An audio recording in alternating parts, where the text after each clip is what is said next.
Assalamualaikum warahmatullahi wabarakatuh. Ketemu lagi dengan channel Mas Uden. Bagi kawan-kawan yang belum subscribe, like and share, silakan subscribe, like and share terlebih dahulu karena subscribe itu gratis. Oke. Nah, sekarang Mas Uden ingin berbagi sharing pengalaman tentang Google Business.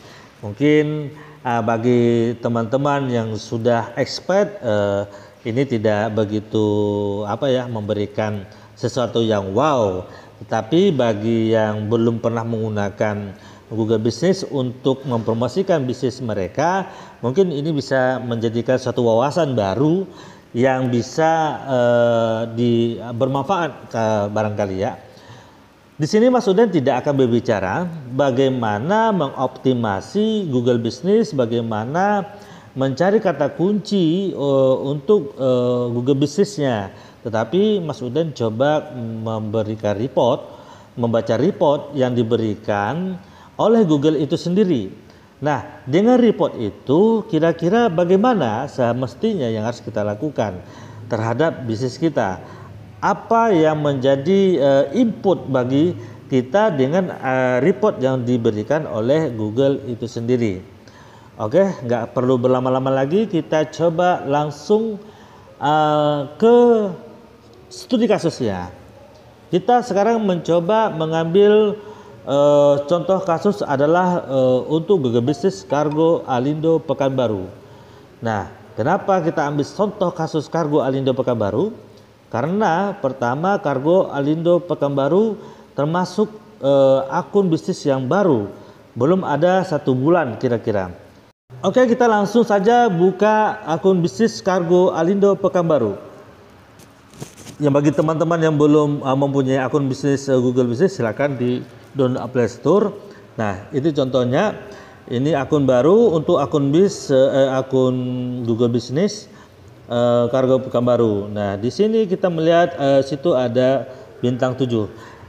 Yang perlu diperhatikan, para calon customer kita, mereka ketika menggunakan jasa kita atau membeli produk dari bisnis kita, mereka selalu melihat dahulu ulasan dan berapa rating yang diberikan oleh pelanggan-pelanggan yang sudah menggunakan atau membeli produk di bisnis kita itu. Nah, di sini kita melihat ada 2.900 total yang dilihat, kemudian penulisannya 2.600, aktivitas 8.800. Nah, di sini yang bagian bawahnya itu ada yang kolom warna hijau. Di situ menandakan bahwa aktivitas atau yang pemilik bisnis ini, Kargo Alindo terutama, selalu update posting produk-produk atau kegiatan-kegiatan yang ada di bisnis Kargo Alindo Pekanbaru. Kita coba ambil contoh untuk Kargo Alindo Pusat yang berada di Jogja. Nah, kita lihat bagian bawah sebelah kanan itu ada 2,1.000, 22% itu berwarna merah. Di situ menandakan bahwa untuk akun ini jarang sekali update posting produk maupun kegiatan-kegiatan bisnis yang ada di perusahaan tersebut. Nah, ini sangat penting karena apa? Karena nanti akan berbicara bagaimana ini selalu muncul di halaman pertama Google untuk penargetan kata kunci. Oke, sekarang kita lihat total yang dilihat itu ada 2.000. Data yang diberikan simple, tetapi kita perlu jeli di sini. Nah, ketika umpamanya dalam 1 bulan itu ada data berapa banyak yang listing ditelusuri baik di Google Search Engine maupun di Google Map. Nah, kemudian kita tarik ke bawah, ada apa tindakan pelanggan, ya kan? Dalam 1 bulan berapa banyak yang mengunjungi situs kita, kemudian meminta rute untuk datang ke lokasi kita, kemudian berapa banyak yang menelpon dalam jangka 1 bulan terakhir. Nah, dari itu kita juga bisa melihat dalam waktu 1 minggu. Nah, kita melihat di sini di Pekanbaru. Oke, kita scroll, kita coba melihat dalam 1 minggu seperti ini. Kita melihat tanggal 1 September itu trafiknya naik. Ya, trafiknya naik berarti banyak pengunjung. Nah, dari grafik ini juga banyak ini ya, 3 orang dalam 1 minggu terakhir ini yang menelpon, kemudian yang mengunjungi rata-rata dari kota Pekanbaru. Nah, kita coba nanti melihat akun bisnis yang ada di Jogja. Sini menarik nantinya. Oke. Nah, di sini untuk bisa kita set waktu. Dari waktu ini jumlah panggilan itu dari jam 10 itu meningkat. Kemudian jam 3 sore, jam 15 dan jam 20 atau jam 8 malam. Nah, di sini menandakan bahwa inilah aktivitas yang sering dilakukan oleh calon-calon customer kita, terutama untuk menelpon. Dengan data ini kita juga bisa menggunakan bahwa indikasinya inilah waktu yang tepat untuk kita memposting produk kita maupun kegiatan-kegiatan yang ada di bisnis kita. Jadi seperti itu. Coba kita ambil satu sampel lagi untuk Alindo Kargo Pusat di Kota Yogyakarta. Oke, kita balik. Nah, kita klik laporan. Kemudian kita ini kegiatan 1 bulan. 1 bulan terakhir cukup tinggi karena apa? Akun bisnis ini sudah tergolong lama, ya.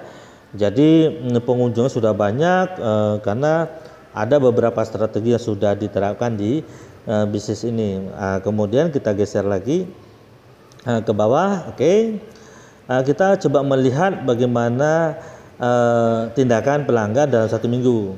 Nah, dalam 1 minggu saja itu sudah ada 21 yang menelpon. Yang meminta rute adalah 17. Yang mengunjungi situs ada 7. Arti kata ada potensial kita dari 21 orang yang menghubungi kita itu akan closing, akan mengirim atau membeli produk barang bisnis kita tadi.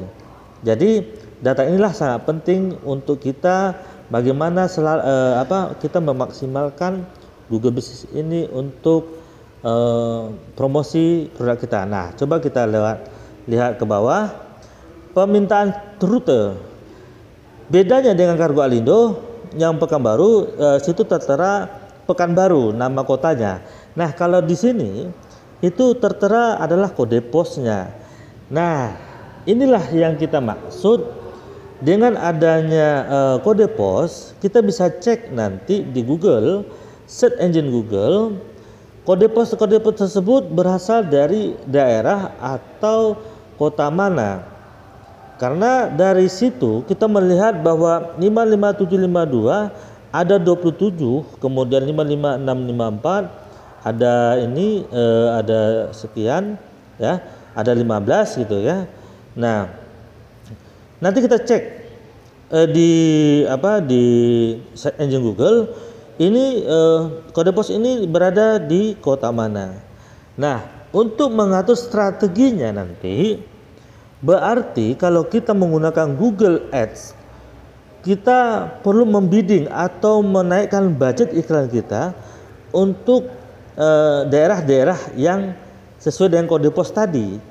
Artinya peminat dari bisnis yang kita tawarkan atau jasa yang kita tawarkan lebih dominan daerah sana. Nah, kalau untuk marketing offline atau door to door, maka aturlah strategi bagaimana kita untuk menawarkan bisnis kita untuk wilayah tersebut, tergantung dari bisnis yang kita punya atau jasa yang kita punya. Nah, tinggal bagaimana kita mengatur strateginya. Oke, ini kita coba sudah mengecek ini ya di Google. Bahwa di sini dengan kode pos 55752 itu berada di Bantul ya. Nah, kita cek lagi umpamanya di 55281, 5654. Itu daerah mana? Itu berada di Kota Temon. Nah, berarti market kita atau bisnis kita banyak dicari daerah Temon juga. Potensi pasar kita ada di daerah sana. Nah, kita coba cek lagi untuk satu lagi untuk kode pos 55281 ya, 55281 ya. Oke, 55281 itu berada di kode posnya daerah Sleman. Nah, ini dia daerah Sleman, Kabupaten Sleman, Kecamatan Depok. Nah, ini juga potensi ada market besar di sana untuk mencari jasa atau bisnis atau produk yang kita tawarkan di Google Business. Oke, mungkin itu saja sedikit analisa-analisa dari Mas Uden tentang Google Business-nya. Jadi tinggal dari teman-temannya mengatur strategi apa yang perlu diambil dari data-data yang ditampilkan atau diberikan oleh pihak Google tersebut. Mungkin sekian saja sharing pengalaman dari Mas Uden. Sampai ketemu lagi di channel Mas Uden berikutnya. Assalamualaikum warahmatullahi wabarakatuh.